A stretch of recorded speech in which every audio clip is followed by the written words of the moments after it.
તારીખ 27/11/2025 રોજ લાજપોર મધ્યસ્થ જેલના કર્મચારીને એક સ્પેસિફિક ઇનપુટ મળેલું હતું કે જહાંગીરપુરા પોલીસ સ્ટેશનમાં અગાઉ બળાત્કારના ગુનામાં જે પાકા કામનો કેદી નારાયણ સાંઈ આસુમલ હલપલાની લાજપોર મધ્યસ્થ જેલમાં જ્યુડિશિયલ કસ્ટડી હેઠળ છે, તેણે મોબાઈલ અને બેટરી અને સિમ કાર્ડ એ સંતાડીને રાખેલો છે. આ સ્પેસિફિક ઇનપુટ ઉપર કાયદેસર કાર્યવાહી કરવા માટે લાજપોર મધ્યસ્થ જેલના સ્ક્વોડના અધિકારી અને કર્મચારીઓએ જે તે જગ્યાએ ઝડપી કરી.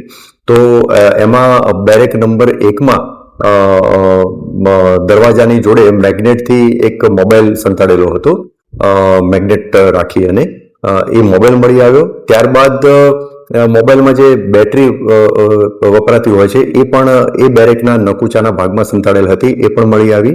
અને નારાયણ સાંઈને જે બેરેકમાં રાખવામાં આવેલો હતો, એટલે બેરેક નંબર 1, એમાં એનું જે ઇન્હેલર હતું જે એ યુઝ કરતા હતા, એ ઇન્હેલરના અંદરના ભાગે એક સિમ કાર્ડ પણ મળી આવ્યું.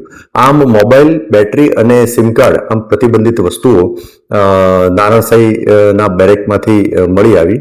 જે અનુસંધાને નારાયણ સાંઈના વિરુદ્ધમાં સચિન પોલીસ સ્ટેશનમાં એક ભારતીય ન્યાય સંહિતા અને ધ પ્રિઝન એક્ટની વિવિધ કલમો હેઠળ ગુનો રજીસ્ટર કરવામાં આવેલ છે.